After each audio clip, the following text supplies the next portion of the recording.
This is Helpscreenand this is how to fix me at Walmart app not working. So this is an Apple and Android device tutorial, so follow along. So guys, the first solution is go to your Google Play Store and search for the application and make sure you have the latest version of the app.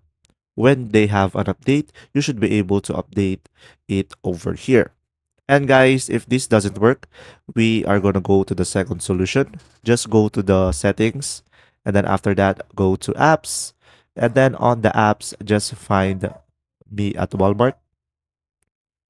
And then from here, just tap on storage and make sure to clear cache and also clear data. And then from there, guys, you should be able to fix this issue.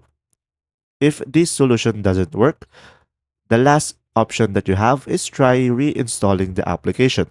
So guys, first uninstall the application and then after that, just go back to the Google Play Store and then install the application again. And then from there, guys, you should be able to fix this application, me at Walmart. And there you go, guys. If this video was helpful, please like and subscribe. And thanks for watching.